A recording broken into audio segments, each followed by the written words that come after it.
Kita mempersiapkan diri untuk mendengarkan firman Tuhan. Firman Tuhan pada hari ini adalah seri kelima dari tema kita dengan tema keagungan hidup karena perbuatan baik.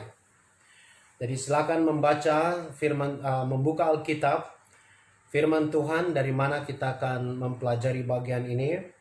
Yang pertama adalah dari Ulangan pasal yang ke-28. Ulangan pasal yang ke-28 ayat 13 sampai dengan ayat yang ke-14. Sekali lagi, Ulangan pasal yang ke-28 ayat 13 dan ayat yang ke-14. Dengan hormat sekali lagi saya mengundang jemaat bangkit berdiri. Kita membaca Alkitab firman Tuhan ini dengan hormat, menghormati Allah dan firman-Nya yang maha mulia dan penuh kasih, dan juga menghormati dan mengenang sejarah, pewahyuan, penerjemahan dan sirkulasi Alkitab yang melewati rentang ribuan tahun sampai pada kita memilikinya hari ini. Dan sejarah itu mencatat pengorbanan jutaan jiwa orang percaya yang menjadi martir demi pelestarian wahyu ini untuk menjadi pedoman hidup kita. Kita menaikkan pembacaan ini bersama-sama, Ulangan 28 ayat 13 sampai 14 bersama-sama. Demikianlah firman Allah. 1, 2, 3. Tuhan akan mengangkat engkau menjadi kepala dan bukan menjadi ekor. Engkau akan tetap naik dan bukan turun.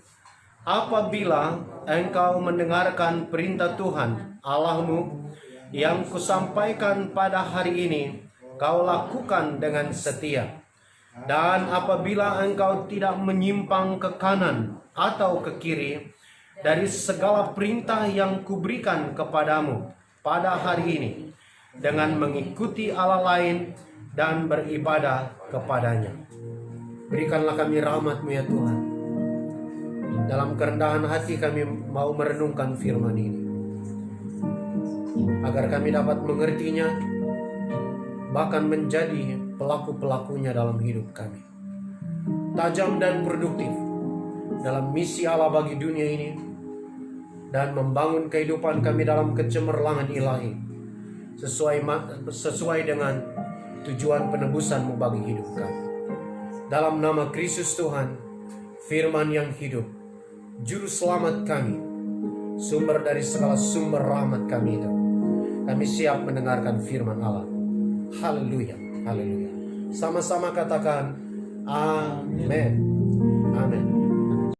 Seperti saya katakan tadi, firman Tuhan yang kita baca tadi adalah sebuah bagian yang kita renungkan dalam sebuah tema besar, keagungan hidup karena perbuatan baik. Dan kita sudah mengetahui bersama bahwa beberapa hari yang lalu saya sudah memberitahu kepada kita krusialitas dari firman ini. Pertama, secara eksternal tentu kita memberi persuasi atau memberi argumentasi dan informasi kepada banyak orang yang berkeyakinan bahwa perbuatan baik adalah produktif untuk memperoleh keselamatan surgawi. Eksposisi kita dalam pekan-pekan yang lalu teristimewa ketika kita belajar dari Kejadian pasal yang ketiga ayat 1 sampai yang ke-24. Kita tahu bahwa tidak ada seorang pun yang dapat memenuhi kualifikasi itu, karena hidup kita sudah teramputasi dari kapasitas mencapai Allah. Secara internal di dalam gereja ada juga pengajaran-pengajaran yang tidak alkitabiah, yang berkata bahwa perbuatan baik adalah cara kita memelihara atau mempertahankan keselamatan yang sudah dikaryakan Kristus Tuhan. Memang Yesus berkata dalam Injil Yohanes 19 ayat 30 bahwa sudah selesai. Tapi saudara, golongan ini berkata bahwa kita bertanggung jawab untuk memelihara keselamatan itu dengan perbuatan baik. Alkitab tegas menjawabnya dalam Galatia 1 ayat 7 sampai 9 ayat 2 kali Alkitab berkata, terkutuklah orang yang membangun kebaikan hidup berbasis Taurat sekalipun, berbasis kemurahan atau moralitas macam apapun, yang kalau ia melakukannya untuk kepentingan keselamatan, baik memperoleh ataupun mempertahankannya. Sekarang ini saudara, merebak di kalangan Kristen. Ada orang yang menyebutnya sebagai hypergrace, sebuah ajaran yang berbicara tentang kedaulatan kasih karunia Allah, yang mengizinkan kita untuk tidak bertanggung jawab atas perbuatan kita. Apakah saudara berbuat dosa, apakah saudara berbuat salah dan lain sebagainya, itu tidak mempengaruhi ketuntasan, pengorbanan dan pengampunan Kristus Tuhan bagi kita. Artinya, saudara tetap melenggang baik ke sorga. Alkitab tidak pernah mengajar itu. Memang dosa yang lalu, hari ini, dan akan datang sudah terampuni, bahkan tersedia pengampunan untuk hal itu. Tapi saudara, Alkitab selalu ada konsekuensi dari setiap pilihan hidup. Baikkah itu baik, benar, ataupun buruk dan salah. Jadi saudara, kita harus bertanggung jawab atas kehidupan ini. Dan tentu kita membuat baik ini, seperti saya katakan kemarin, adalah untuk mempertegas identitas kita sebagai orang benar dalam dunia ini. Karena Alkitab berkata kewarganegaraan kita bukan dari sini. Kewarganegaraan kita adalah dari sorga, dan kita harus hidup dengan gaya yang berbeda. Mengapa? Ada misi Tuhan untuk adanya kita dalam dunia ini. Alkitab berkata bahwa saya dan saudara adalah garam dan terang dunia. Pada kitalah Allah bersandar untuk keselamatan dan transformasi dunia ini. Jadi karena itu saudara, perbuatan baik harus menjadi perilaku kita. Mengapa? Alasan pertama kemarin kita tahu, karena kita adalah orang benar. Perbuatan baik adalah konsekuensi logis dari keadaan kita dan hakikat kita yang benar karena kelahiran baru yang dikerjakan oleh Allah dalam hidup kita. Yang kedua, perbuatan baik konsekuensi logis dari berdirinya kita di pihak Allah. Karena penebusan tidak saja membayar harga yang lunas, tapi Alkitab berkata agoraso itu berlanjut pada tindakan ex agoraso. Ia membawa kita keluar dan menempatkan kita di dalam ruang lingkup kehidupannya sebagai apa? Orang benar. Dan dalam konteks penebusan, Kejadian pasal 3 ayat yang ke-15, sebagai pribadi yang berseteru dengan iblis secara tetap. Berseteru dengan konsep pikir iblis dan konsep perilaku iblis, yaitu dosa, secara tetap. Dan yang ketiga tentu menjadi prasyarat untuk menjadi seorang yang dapat intim dengan Tuhan. Dan hari ini saudara, yang keempat, yaitu ekspresi ucapan syukur. Karena apapun yang kita buat bukan untuk kita memperoleh dan memelihara keselamatan. Tetapi saudara, ini adalah bentuk ucapan syukur kita kepada Tuhan. Kita berterima kasih kepada Tuhan. Dan hari ini, sesuai dengan firman yang tadi kita baca, saya menyimpulkannya sebagai perbuatan baik adalah dongkrak promosi kehidupan kita. Jadi saudara, kalau saudara memperhatikan dalam ayat ini, ayat itu bisa disimpulkan itu adalah proklamasi Yahweh. Saudara perhatikan di situ ada kata Tuhan dalam ayat 13a. Dalam konteks itu berulang-ulang kali dikatakan dalam seluruh pasal 28 ayat 1 sampai 14 itu. Kata Tuhan di situ adalah diterjemahkan dari kata Yahweh. Berdasarkan prinsip pewahyuan yang progresif. Pewahyuan yang diberikan Allah dari sepenggal atau kurang lengkap menjadi sempurna sampai PLPB itu. Tahulah kita bahwa kata Tuhan atau Yahweh itu adalah nama Tuhan Yesus dalam perjanjian. Saudara membaca ini, struktur itu tegas sekali memperkatakan kepada kita atau menyatakan kepada kita bahwa ini adalah proklamasi atau janji Kristus atau Yahweh untuk memberikan kehidupan yang promotif, yang meningkat, terus mencapai kemuliaan tak terhingga. Karena Alkitab berkata di situ, mengangkat engkau menjadi kepala, bukan ekor. Naik dan terus naik dan tidak tentu. Itu janjinya. Artinya saudara, seperti selalu saya katakan bahwa selalu Allah menempatkan dirinya sebagai inisiator dan kreator kebesaran kita. Tapi saudara, jika kita membaca seluruh bagian ini, ada kata yang menunjukkan bahwa ada syarat yang harus kita penuhi. Di situ dikatakan di dalam ayat 13b, apabila engkau. Dalam ayat 14a juga dikatakan, dan apabila engkau. Pertama, tidak menyimpang. Lalu yang kedua adalah tetap melakukan, mendengar dan melakukan. Artinya saudara, ketika kita melakukan kebenaran hidup atau hidup di dalam kebenaran secara moral, secara etis, dalam perilaku kita setiap hari. Lalu 14b itu berbicara benar secara spiritual. Artinya Allah yang saudara sembah, kepada dia saudara berharap dan seterusnya itu benar, maka tangan Yahweh itu menjadi tangan penggembalaan yang kekal, yang mengangkat saudara untuk naik, tidak pernah turun hingga saudara menjadi kepala. Nah saudara, ayat ini menarik ketika kita mempelajarinya di dalam konteks atau dalam hubungannya dengan sejarah ayat. Saya membaginya dalam dua bagian. Yang pertama adalah ketika ayat ini diberikan, sesudah ayat ini diberikan, dan sebelumnya. Nah, artinya saudara, konteks ayat ini berbicara tentu dari dalam konteks sejarah orang Israel. Dari mana itu? Pertama itu adalah dari karya Allah menebus mereka dan membawa mereka keluar dari Mesir sampai kepada pendudukan tanah Kanaan.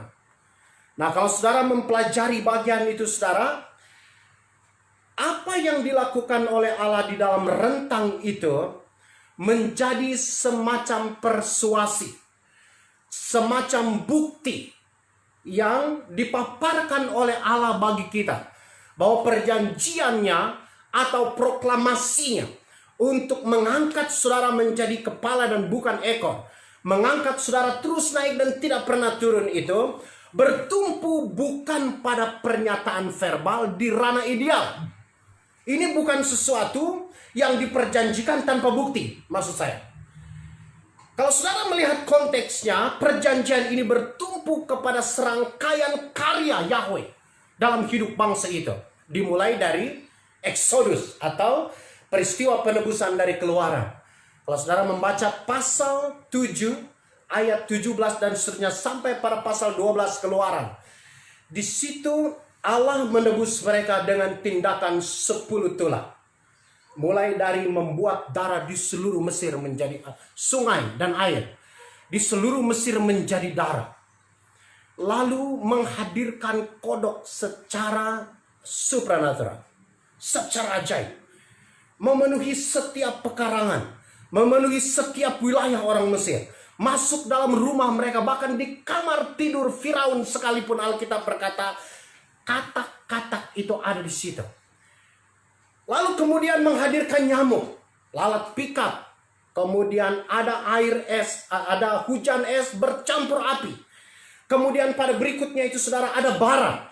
Sampai kepada puncaknya dalam pasal yang ke-12 Keluaran dikatakan di situ Allah membunuh seluruh sulung Mesir. Mulai dari sulung ternak peliharaan mereka sampai kepada sulung semua rakyat jelata, sampai kepada golongan bangsawan dan Firaun. Saudara bayangkan pada malam itu ada ratapan yang tidak dapat dilukiskan di seluruh dataran Mesir. Kalau saudara menengok itu saudara, itu bukan dilakukan Musa dan Harun. Bukan dilakukan oleh komunitas budak itu. Saudara membaca seluruhnya, itu adalah tindakan langsung daripada Yahweh yang berjanji kepada mereka, aku akan mengangkat engkau dan membuat engkau menjadi kepala dan bukan ekor. Aku akan membuat engkau naik dan tidak akan turun. Saudara, karya itu tidak berhenti di situ. Karena saudara lihat kemudian dalam pasal yang ke-13, Tuhan hadir dalam hidup mereka dalam rupa tiang awan dan tiang api yang memimpin mereka menyeberangi laut Teberau dengan luas 119 km dengan lahan yang kering, saudara. Tanpa Firaun dapat mengejar dan menjangkau mereka. Lalu mereka tiba di sana dengan keadaan selamat. Di pasal yang ke-14, pasal yang ke-15, Tuhan hadir dalam peceklik yang mereka alami. Itu perjalanan kira-kira sudah 3 bulan, saudara. Ya. Itu Tuhan mengeluarkan air di Gunung Horeb dan menyiapkan makan dan minum bagi mereka. Dari 12 pohon, 12 mata air dan 70 pohon korma. Dan seterusnya, dalam pasal 17, saudara, mereka menang atas Amalek. Wah, itu sebuah kisah yang sangat spektakuler. Karena bangsa itu datang bukan sebagai bangsa yang memiliki kesiapan untuk segala sesuatu. Bahkan logistik mereka tidak punya, saudara. Apalagi angkatan bersenjata. Tapi saudara membaca dalam Keluaran pasal 17 ayat 8 sampai ayat yang ke-16. Alkitab berkata, Allah memberikan kemenangan bagi mereka. Secara ajaib. Maju di Kitab berkata bahwa Allah menabiskan seluruh bangsa itu. Menggenapkan janjinya kepada Abraham, Ishak dan Yakub yang adalah perjanjian personal menjadi sebuah perjanjian komunal. Apa itu? Mengangkat bangsa itu sebagai umat perjanjian Allah. Umat yang dipilih oleh Allah untuk menjadi instrumen keselamatan dunia.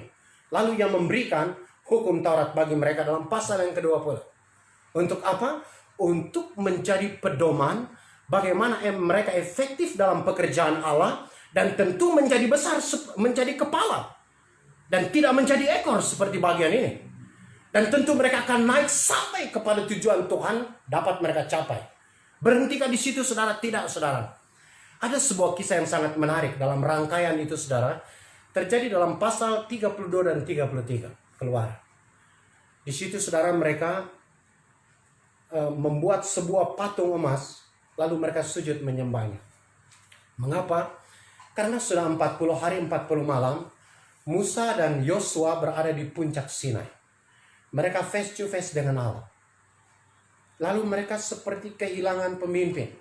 Kalau kita bilang seperti anak ayam kehilangan induknya.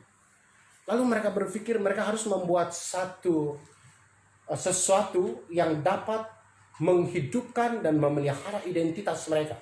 Lalu mereka buat patung. Saudara, waktu Tuhan melihat itu, Alkitab berkata, maka berikhtiarlah Allah untuk memusnahkan bangsa itu. Lalu dia membuat perjanjian dengan Abraham. Dia menawarkan sebuah perjanjian dengan Musa. Dengan Musa. Tuhan mengulang seluruh elemen atau seluruh konten, isi perjanjian Abraham dalam Kejadian pasal 12 ayat 1 sampai ke-3 itu kepada Musa. Secara personal, secara genealogis, teritorial, dan bagaimana Allah ingin mengalihkan perjanjian itu dari Abraham dan dari semua bangsa yang diangkat dalam pasal 19 itu kepada seorang pribadi yang baru, Musa. Saudara, puji Tuhan. Musa itu adalah seorang yang luar biasa. Alkitab berkata bahwa tidak ada seorang yang memiliki kelembutan hati sepertinya sesudah maupun sebelum dia. Dia berdoa kepada Tuhan. Tuhan, boleh saja engkau membuat sebuah perjanjian baru dengan hidupku. Tapi dengan satu syarat. Hapus dulu nama saya dari buku kehidupan Allah. Saudara tahu? Berikutnya Alkitab berkata, Allah menyesal merancang pemusnahan kita. Jadi sekali lagi, saudara, Alkitab membuktikan kepada kita bahwa proklamasi Yahweh untuk mengangkat kita untuk menjadi kepala dan bukan ekor, naik, progres, dan tidak pernah turun, itu berangkat dari inisiasi Tuhan. Bahkan Tuhan dalam pasal yang ke-33 ayat 15-16 berjanji untuk berjalan lagi bersama-sama dengan bangsa itu, memimpin mereka masuk tanah perjanjian. Dalam pimpinan Yosua setelah Musa mati. Saudara membaca dalam pasal 3 Yosua, Allah memenggal arus sungai Yordan. mengeringkan itu menjadi lahan penyeberangan bagi bangsa itu. Membuat sebuah bendungan dengan tangan dan kuasanya, supaya bangsa itu bisa sampai di tanah perjanjian. Dan saudara tahu, dalam pasal yang ke-7, mereka sudah mulai penaklukan. Pasal yang ke-6, mereka menaklukkan Yeriko. Berikutnya dalam pasal yang ke-8, mereka menaklukkan Ai. Lalu dia mengalahkan 5 koalisi dari raja-raja dalam pasal yang ke-9. Untuk terus memperluaskan ekspansinya untuk menguasai tanah perjanjian. Singkat kata saudara, dalam pasal 12 ayat 31 Yosua, Alkitab berkata Yosua memimpin bangsa itu untuk menaklukkan 31 kerajaan atau raja di dataran Kanaan itu. Menarik saudara, ketika saudara membaca seluruh hal itu, memang Yosua yang mengangkat pedang, Kaleb asistennya, bangsa-bangsa Israel juga mengangkat perang. Tapi saudara baca baik-baik. Sesungguhnya Allah lah yang ada di dalam setiap ayunan pedang yang mereka lakukan. Tidak salah kalau Allah mengklaim bahwa dialah pelaku perang sejati itu. Saudara, bangsa itu mencapai kebesarannya. Mengapa? Karena kalau saudara membaca seluruh Alkitab ini, mereka memenuhi syarat. Memang setiap kali mereka ingkar dari syarat, apabila engkau mendengar, apabila engkau tidak menyimpang. Ketika mereka melakukan hal itu saudara, melawan dari syarat itu, memang mereka mengalami kegagalan-kegagalan. Dengan lain perkataan, mempertajam kesimpulan kita bahwa perbuatan baik bukan untuk kita memperoleh keselamatan, bukan untuk memelihara keselamatan itu. Perbuatan baik adalah cara Allah untuk memberikan kuasanya dalam hidup kita, untuk mendongkrak hidup kita. Dan itu yang kita lihat pasca teks ini ditulis. Saudara, setelah teks ini ditulis, saudara tahu bangsa itu kemudian tumbuh 420 tahun kurang lebih dalam masa pemerintahan hakim-hakim. Kemudian dalam kurang lebih 120 tahun mereka hidup sebagai sebuah bangsa yang besar di bawah pimpinan Saul, Daud, dan Salomo. Tapi bangsa itu kemudian pecah. Singkat cerita, kerajaan utara hanya bertahan dari tahun 930 sampai 722 sebelum Masehi. Karena apa? Setelah itu mereka takluk di bawah penjajahan Asyur dan disebarkan sebagai budak di seluruh dunia. Kerajaan selatan masih eksis dari tahun 930 tahun sampai tahun 586 sebelum Masehi. Mengapa? Setelah itu saudara, mereka ditawan dan diserahkan untuk menjadi budak bagi bangsa Babel di seluas pemerintahan Babel. Mengapa? Saudara lihat, karena mereka tidak berbuat benar. Mereka hidup di dalam segala dosa yang dilakukan dunia. Bahkan saudara, mereka hidup di dalam penyembahan kafir. Adakah saudara mengetahui raja-raja di dunia ini yang mempersembahkan anak kandung mereka sebagai korban di mezbah penyembahan? Raja-raja Israel pun melakukan hal ini. Itu sebabnya saudara, mereka tidak naik. Mereka tidak menjadi kepala. Bukan saja menjadi ekor. Bukan saja menjadi orang yang terbelakang. Tetapi saudara, sejarah mereka sampai pada kelahiran Kristus Tuhan, mereka menjadi budak bagi semua orang. Saudara, waktu Yesus lahir, mereka bukan sebuah bangsa yang merdeka. Mereka hanya sebuah koloni kecil dari jajahan Romawi. Memang mereka eksis hampir 2000 tahun kemudian. 1948, mereka eksis kembali. Tentu mereka menunggu kegenapan waktu Tuhan bagi mereka. Tapi saudara, rentang panjang sejarah Israel yang kepada mereka lah teks ini.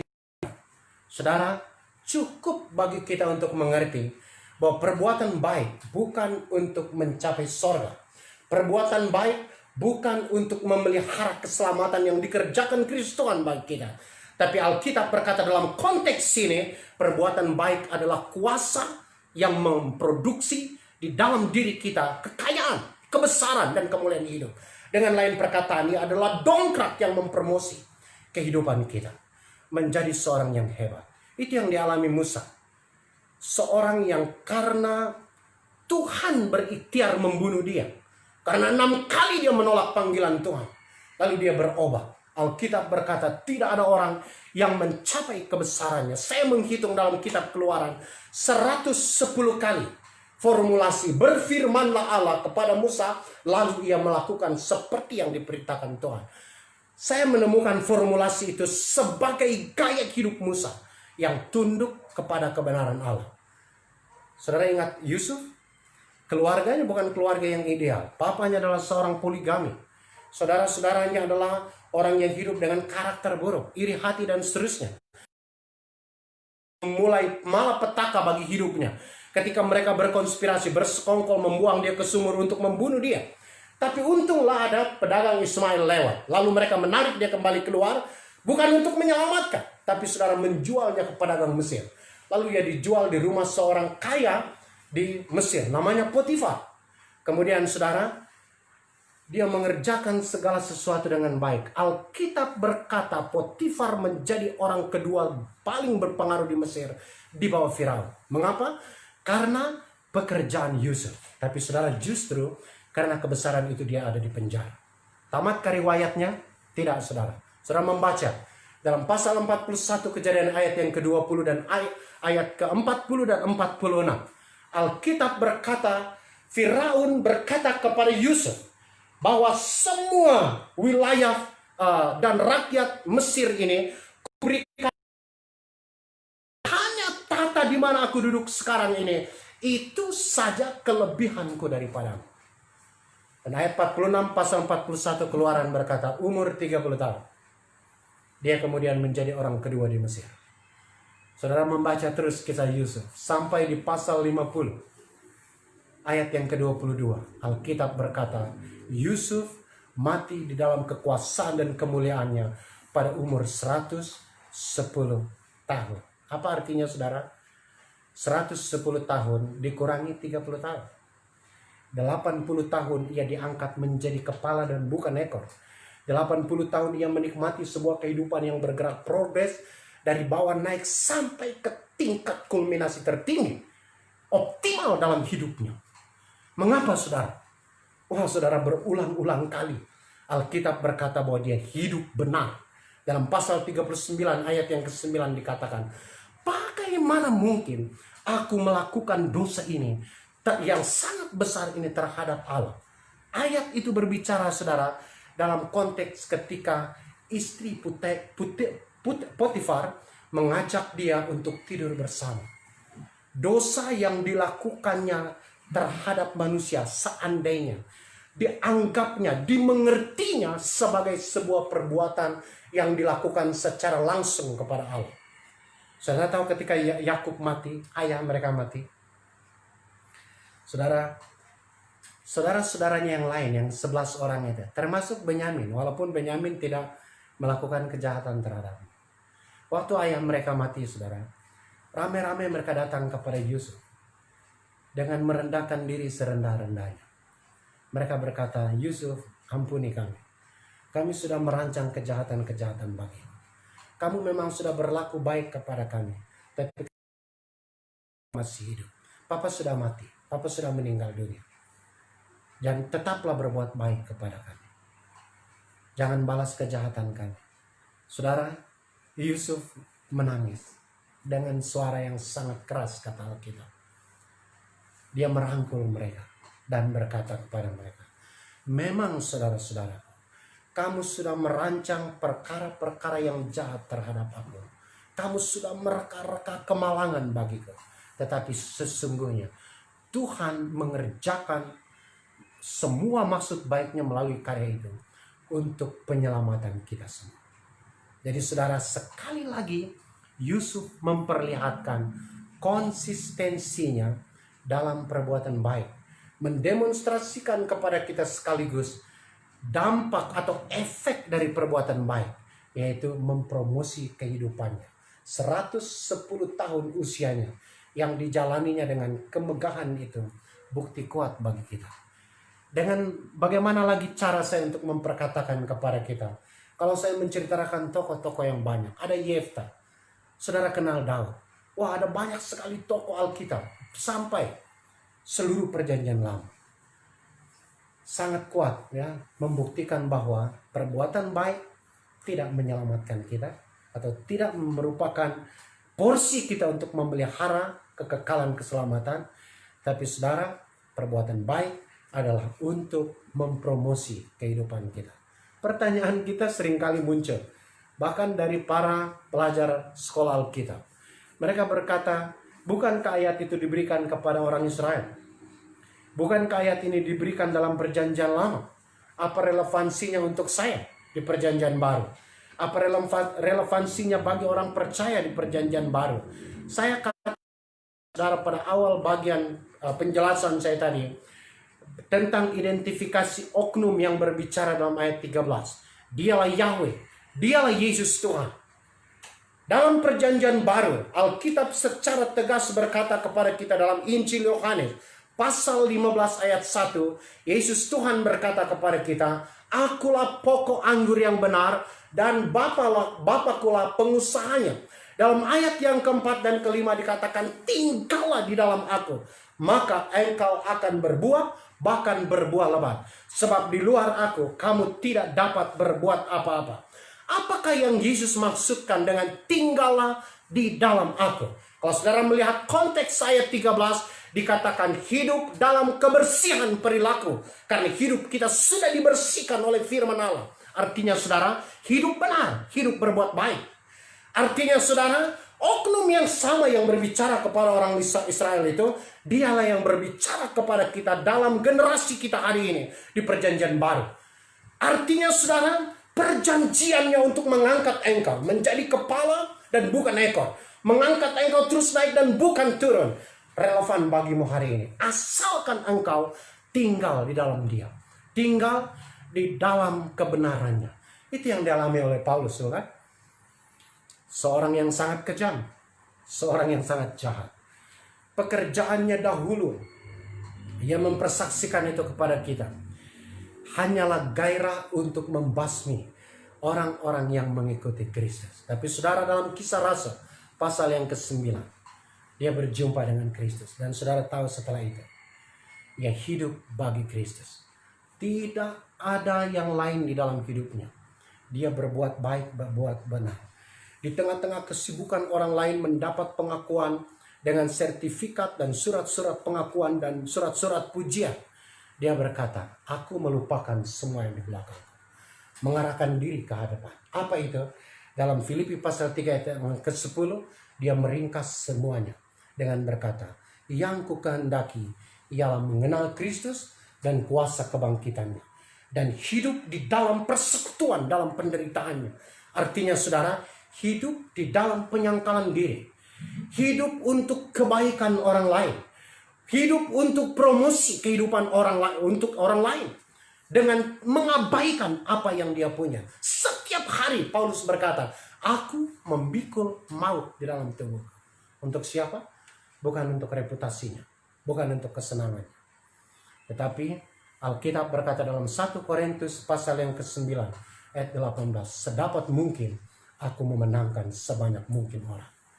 Saudara, hidup yang benar sekali lagi relevan untuk kehidupan kita hari ini. Pada suatu hari saudara, ada seorang ibu, dia masuk di sebuah universitas di Chicago University. Lalu para mahasiswa yang mengikuti perkuliahan umum itu dengan antusias menantikan dia. Lalu dia berkata bahwa memulai pidatonya dengan berkata, saya adalah seorang anak dari seorang ibu yang tunarungu. Dia tidak dapat berbicara, tetapi dialah yang menghidupkan aku. Dia melahirkan aku bukan dalam sebuah pernikahan. Karena ibuku yang tunarungu itu diperkosa oleh seseorang yang kami tidak tahu hari ini. Siapa dia? Entahkah dia masih hidup atau sudah meninggal.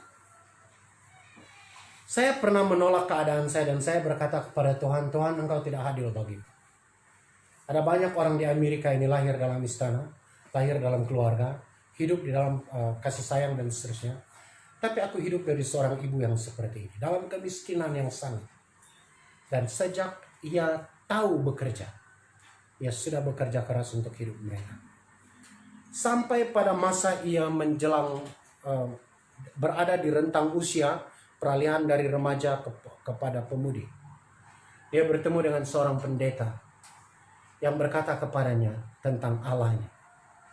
Tentang Allah yang menciptakan dia. Bahwa dia menciptakan engkau berharga, buruk atau baik, mulia atau hina hidupmu hari ini. Bukan kepada keadilan dan kekasih Allah. Karena semuanya sempurna sudah diberikan bagimu. Soal mulia atau tidak mulianya hidupmu adalah pertama ada di pikiran kamu dan keputusan kamu. Kalau kamu mengerti kamu baik, berbuatlah baik. Kalau kamu mengerti untuk dapat naik lebih tinggi ke anak tangga 1, 2, 3 dan seterusnya, Anda harus meniti tangga itu. Bekerja dan berlakulah benar. Saudara, wanita itu kemudian berkata, hari ini saya menjadi Menteri Keuangan Amerika Serikat. Menjadi seorang yang sangat berpengaruh di Indonesia, di dunia. Kalau saudara melihat pecahan uang 20 US dollar, saudara bisa lihat tanda tangannya di situ. Namanya A.C. Tyler Morton. Dia berkata, aku mencapai kebesaran ini memang karena Kristus menyelamatkan aku. Aku mencapai kebesaran ini memang karena dia melakukan segala kasih karunia-Nya berikan kepadaku. Tetapi Kristus berkata kepadaku, berjalanlah maju dan berjalanlah di jalan kebenaran. Artinya saudara, ia mencapai kebesaran hidupnya, beranjak dari fluktuasi sampai kepada puncak kebesaran adalah karena ia memiliki kebenaran yang kekal itu. Yesus Tuhan, dan hidup bersama-sama dengan dia setiap hari. Sehingga kebenaran yang ia hidupkan itu mempromosi kehidupannya sampai ia mencapai optimasi nilai hidupnya sebagai seorang benar. Seorang yang benar seharusnya berbuat baik. Seorang yang benar seharusnya berbuat suci. Seorang yang benar yang percaya Yesus seharusnya ia produktif, saudara. Mengapa? Karena itu konsekuensi logis dari naturnya sebagai seorang benar. Yang kedua, karena itu adalah konsekuensi logis berdirinya ia di pihak Allah sebagai seorang yang telah ditebus dan diletakkan oleh Allah dalam kehidupannya. Itu adalah konsekuensi logis dari kehidupannya yang ingin mengejar keintiman hubungan dengan Tuhan. Sehingga saudara, dia menjadi seorang yang dapat memiliki kehidupan yang meningkat. Terus meningkat dan meningkat. Menjadi kepala dan bukan ekor. Saya ingin menutup firman Tuhan pagi hari ini, saudara, dengan sebuah cerita. Saya tidak jelas apakah ini sebuah cerita nyata. Karena di satu kesempatan saya membacanya. Kemudian ini divideokan. Sebagai di latar belakangnya dari sebuah, tapi saya mencari ulang arti baca itu sebagai bahwa ini adalah sebuah kisah nyata. Saya tidak mendapatkannya. Kisah itu berbicara tentang pengalaman seorang kakek. Dia tua, sudah renta dan terbungkuk-bungkuk dia berjalan dengan memikul sebuah karung berisi. Dia naik kereta api dan dia masuk dalam lorong gerbong kereta api itu. Dan kemudian saudara, setiap orang yang dia lewati melihat keadaannya seperti itu, menoleh atau berpura-pura berbuat sesuatu supaya tidak terbaca bahwa mereka mengetahui keberatan dan kepenatan orang tua ini. Sebenarnya saudara, orang tua ini tidak bermaksud untuk mendapat belas kasihan. Dia juga tidak bermaksud untuk mendapat tempat duduk menggantikan orang lain. Karena apa saudara? Dia mengantongi sebuah tiket yang di situ ada keterangannya tiket tanpa tempat duduk. Sampai dia di sebuah tempat, di dalam gerbong yang sama, dia berdiri. Lalu dia berpegangan pada tuas di atas supaya dia dapat menjaga keseimbangan oleh lajunya kereta itu. Lalu tiba-tiba seorang wanita yang berada di sisi kanannya persis berdiri. Lalu memberikan isyarat untuk dia duduk di tempatnya. Wanita itu, bapak itu berkata, "Oh tidak, saya tidak berhak duduk karena saya mengantongi tiket ini." Dia tunjukkan tiket dengan keterangan tiket tanpa tempat duduk itu kepada wanita muda ini. Wanita muda itu berkata, "Oh saya juga mengantongi tiket yang sama. Silakan duduk dan saya yang berdiri." Akhirnya saudara, wanita itu berdiri dan bapak itu dengan lega duduk di situ. Di kursi nomor 702. Dia duduk di situ. 5 jam berlalu. Pemeriksaan tiket berjalan. Petugas kereta api datang. Lalu mereka mulai memeriksa. Waktu mereka tiba di tiket di wanita muda itu, dia menyodorkan tiket itu, lalu petugas kaget karena di tiket itu saudara tiket nomor 702, di mana tempat itu sudah diisi oleh kakek itu. Ketika petugas itu hendak memeriksa tiket bapak ini, dan lalu mereka melihat tiketnya itu sebagai berketerangan tidak bertempat duduk. Lalu ketika petugas itu bergelagat untuk meminta bapak itu berdiri dan suruh ibu ini berdiri, duduk, wanita muda ini duduk. Wanita ini segera memberi kode. Jangan, biarkan dia duduk di situ, karena dia duduk di situ atas perintah saya.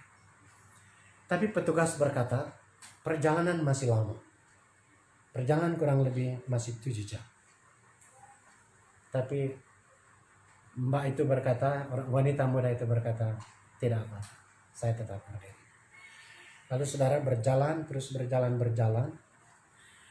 Sampailah kereta di perhentian tempat wanita ini turun. Lalu dia bergerak keluar. Dia mengambil sesuatu di bagian atas, yaitu tongkat penyangga. Dia berdiri. Lalu dia berjalan. Rupanya saudara kakinya cacat. Lalu dia berjalan dengan bantuan tongkat itu. Ketika semua orang yang tadi melihat dan pura-pura tidak tahu bapak yang berkesusahan ini melihat ibu orang muda ini atau perempuan muda ini, mereka menjadi menyesal. Kenapa mereka tidak memberikan kesempatan tadi kepada bapak itu supaya mereka menjadi mengambil tempat atau kesempatan seperti wanita ini sudah berbuat baik. Mereka menjadi malu juga, ya, karena ternyata dia yang terbatas, dia yang cacat, justru dia yang berkorban bagi orang lain. Waktu saya menonton itu saudara, saya mendapat sebuah pelajaran. Melihat dari gelagat semua orang yang berada di gerbong itu. Janganlah kita kehilangan momentum untuk mempromosi kehidupan kita dengan berbuat baik. Tetap bersahaja. Ketika saudara, nyawa saudara sebagai taruhan untuk sebuah kebaikan bagi orang lain, buatlah itu. Karena tidak ada perbuatan baik yang mendatangkan malu. Tidak ada perbuatan baik yang merugikan.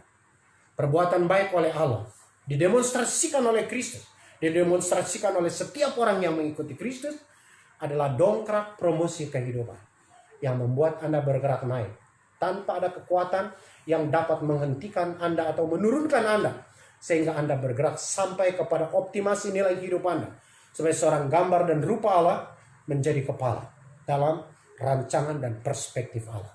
Jadilah seorang yang hebat karena perbuatan baik. Jadilah seorang yang agung karena perbuatan baik. Karena Allah sudah mengerjakan keselamatan bagi kita dan kita menyempurnakan keselamatan itu dengan kebaikan demi kebaikan. Amin. Amin. Tuhan Yesus memberkati kita sekalian.